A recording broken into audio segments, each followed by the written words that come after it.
Hi everybody, I'm Cassandra from Craftably Ever After and welcome to my channel. Thank you so much that you guys are joining me. I know there's been quite a few new visitors to the channel since Caroline at For the Love of Crochet mentioned my channel, and she did a little buddy bear which turned out amazing, and I've been loving seeing all the buddy bears that people make.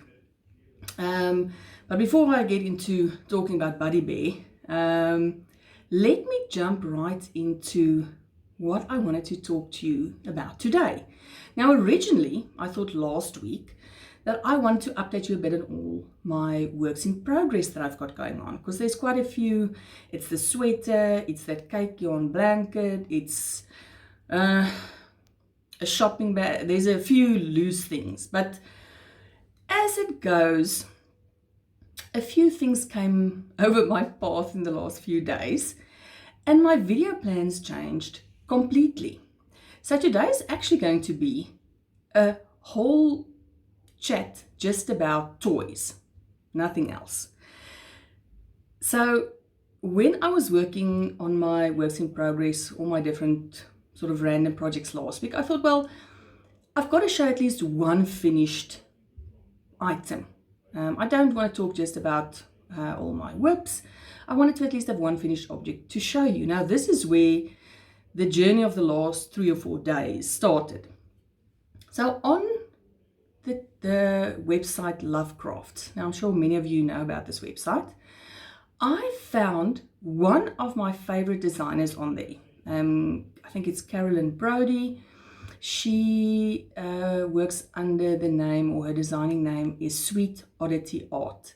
Now, I have made many of her patterns over the years. I've purchased loads of her patterns. I love every one that I've made so far. But on Lovecrafts, many of her patterns are free, which was like the find of the century for me. So I scrolled through there. I thought, I'm going to look for something cute to make. I know I love her patterns, so I wanted to make something that I found on the Lovecrafts website, and it was free to download. So I will link the her section under Lovecrafts. I'll put a link in the description in case you guys want to go over and have a look. Like I say, many of her patterns are available for free downloads on there, so that's awesome. But what I decided on, now I don't know if June is too early to start on Christmas projects. In my mind, it's never too early to start on Christmas projects. I love Christmas. I work on Christmas gifts throughout the year. So when I saw this guy, I knew I had to make him. So he is a little moose pattern. Now, I love him. It's a very, it was a bit odd the way they made these little antlers. They've got like bobble stitches on them. I don't know if you can see it. Sorry, my thing is now completely out of focus. And then these cute little color change legs and arms, and it's a very easy pattern to follow. Most of her patterns actually aren't horribly difficult. They're always easy to make. They always turn out super cute. So I did this cute little moose. I thought, well, that's going to be perfect. I've got one finished item that I can show you guys. But then this is now where things turned into a different direction. A while back, not too long ago, like a week or so ago, I saw, or a lot of people are mentioning that Crystal over at Chronically Crocheting, she's doing this sort of a crochet along based on this Cutest Crochet Creations book. Now, I'll get to the book in a minute. So about just over a week ago, maybe 2 weeks ago, I decided, okay, I want to join in. I love amigurumi. It's like the thing that it's my passion in life. I would never stop doing amigurumi. I'll do these random weird projects that I'm busy with these days in between, but amigurumi is always going to be my main love. So I ordered the book, And then on Sunday, after I finished the little mousse, I got a notification that my book was going to be delivered on Tuesday.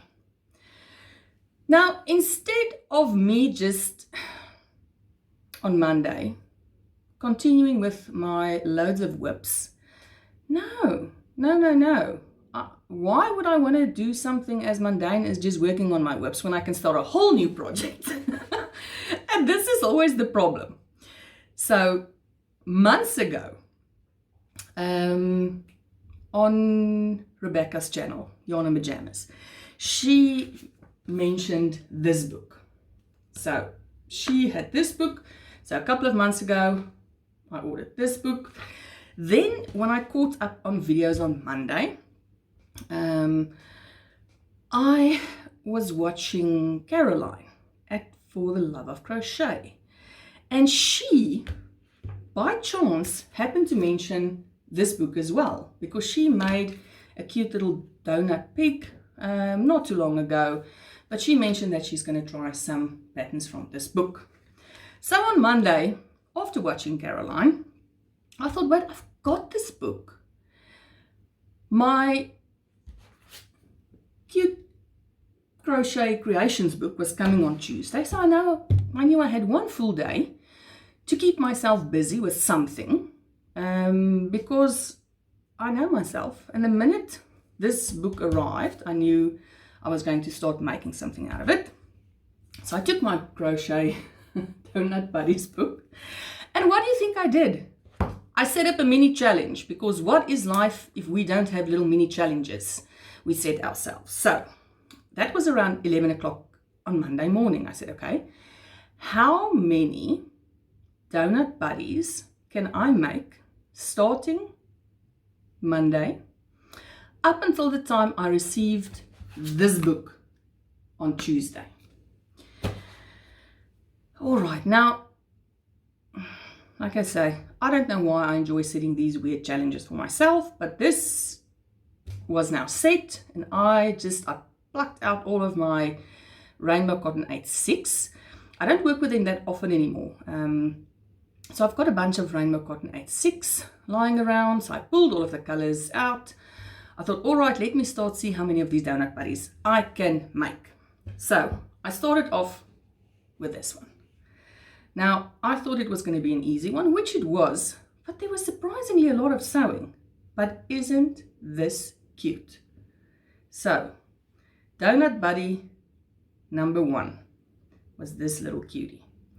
Now, full disclosure on my challenge, I decided not to have a look at the more difficult, labor-intensive donuts. So there's a couple that I still want to make. There's the octopus that I want to make. There's a toucan that I want to make. There's a couple of others, but they've got a lot more pieces. So they were going to take me longer. So I thought I'm going to work on the more simple ones, see how many I can crank out. This was the first one. Now the pattern is very easy. Once you do one of them, you have the basic pattern in your head. So I could watch some YouTube. I'm watching some Disney Plus. I'm loving still, I'm on the Golden Girls, and I'm watching Castle, which is an older series about a mystery crime writer helping out the police. So I'm really liking that show. So while watching that in the background, this was number 2. I am on a bear kick. I love bears. I will never ever in my entire life get tired of making bears. So this cute bear, he was my second donut. Now, Monday was actually a fairly busy day. Now, I think for most of us, we've got random day-to-day stuff. So I had to attend something at school for my son. We go to the shops, we make dinner, we do washing. So just random stuff that still happened in between. So I got distracted here and there with other things. But by the afternoon, I had at least done 2. The evening, I completed this one. This little snail seemed like the perfect one to end off Monday. So this was the third one I did on Monday, a cute little snail with little flowers on. Now I think the pattern, you could still do some sprinkles.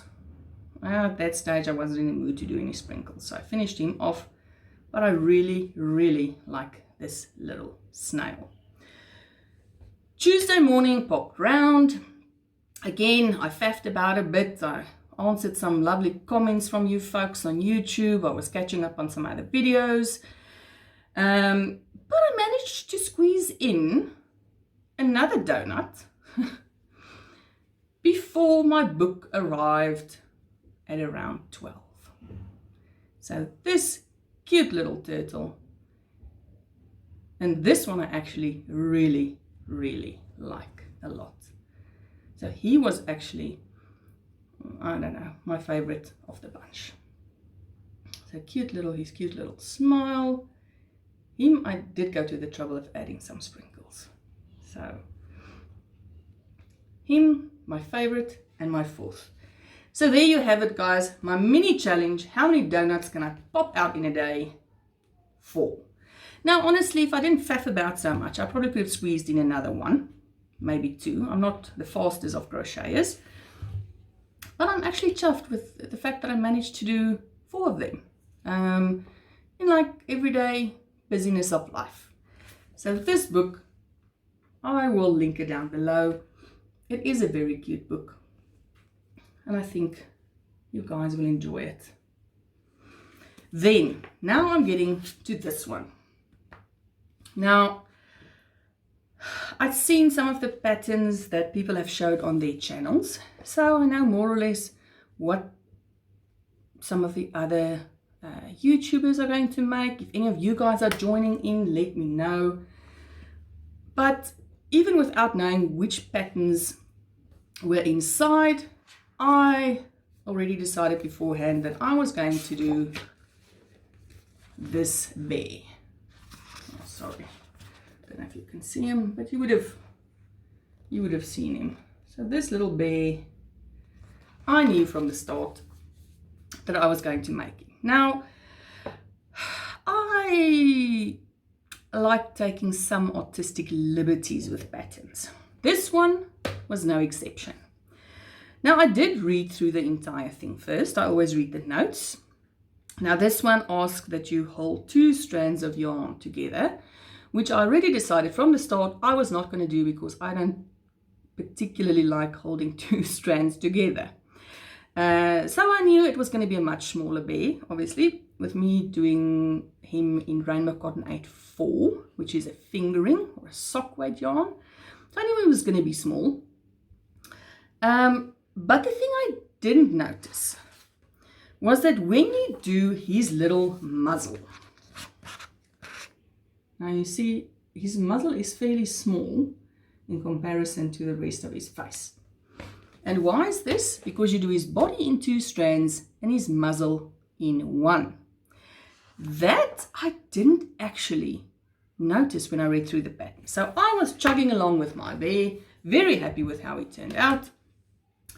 After my moose, I was having Christmassy vibes, so I knew I was going to make him in Christmas colors.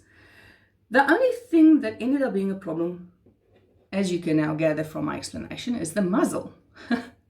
Because I made him obviously also in 1 strand, which means the muzzle turned out much, much bigger than it's supposed to. But I can make a plan.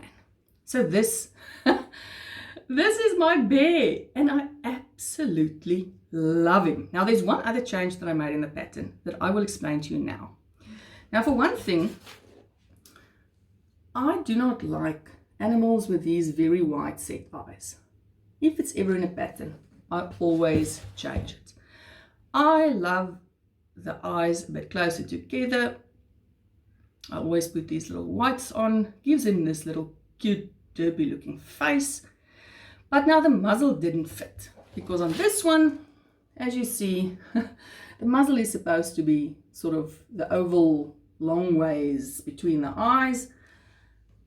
My muzzle was a whole different size. I could not fit him upright, so I had to do it more sort of landscape.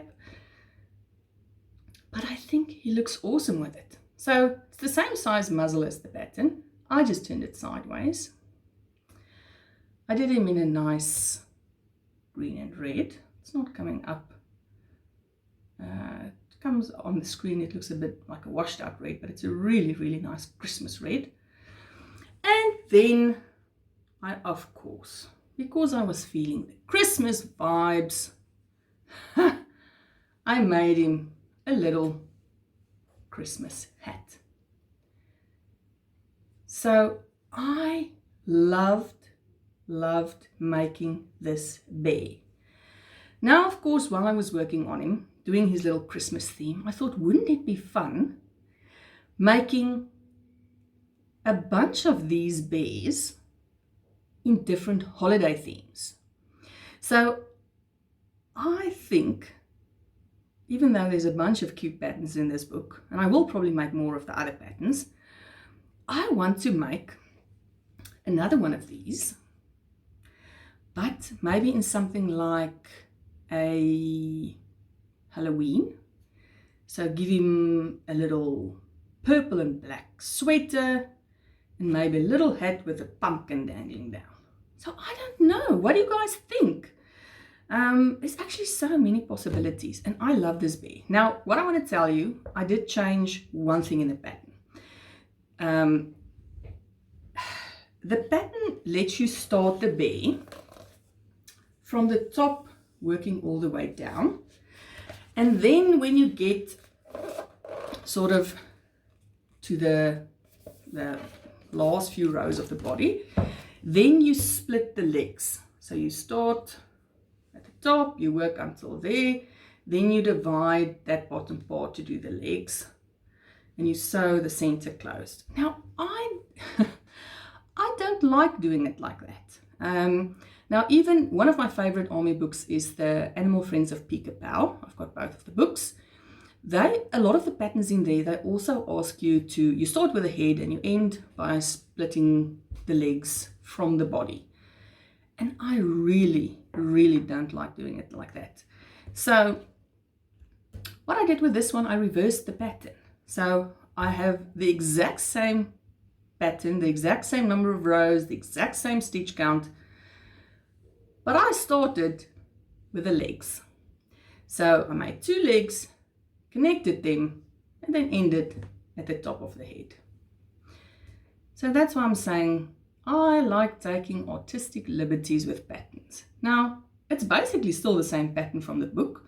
The arms, the legs, the stitch count, everything else is exactly the same. I just decided to start from the bottom and work my way up because that's the most comfortable way. Or that's the most comfortable for me to make amigurumi. But I absolutely love this bear. I'm so glad that I decided to join this awesome little crochet along that's going on. I can't wait to see what everyone else is doing. I'm so excited. It's just, and that's why I love crochet alongs. Or, you know, it's just such a sense of community. I love seeing what everyone else does. I get so inspired. So there you have it, folks. My little Christmas bear. The start of another theme of bears. But I will keep you updated. And I will show you next time what I did during this coming week. Because be sure that there will be another bear being done this week. Now, on the topic of me being inspired by you guys, I have absolutely loved chatting to all of you in the comments. I've loved seeing various people make little buddy bear. It just brings so much joy to my heart. Caroline, I love her little bear. You've seen also Julie on Kay's Mom Crochet. She's also made a little buddy. And then one of you lovely ladies, Alison, and I always enjoy chatting to Alison. She sent me a photo and I'll pop it up here. She made some buddy bears and a little buddy bunny that she's donating to a school. And I just love it. It looks amazing. You guys inspire me so much. I know that a week or two ago, Alison also sent me a photo of this cute gnome that she made, a little strawberry gnome. And I actually mentioned to her that I'm very much in a fruit gnome, you know, I'm getting that fruity gnome feelings. And I actually did go ahead and buy a watermelon gnome. So you will also be seeing very soon my little watermelon gnome. But anyway, guys, that is it for today. I think it's been a slightly longer video than I planned, but aren't my videos always like that? So let me know what you guys are up to. If you're joining this challenge, this crochet along, let me know what you guys are making. I know I've been voting on some patterns for some other YouTubers. I'm really excited to see what they are doing. So let me know what you are up to. And keep those comments coming. I love chatting to all of you. And I hope you have a fantastic week. And I will talk to you again soon.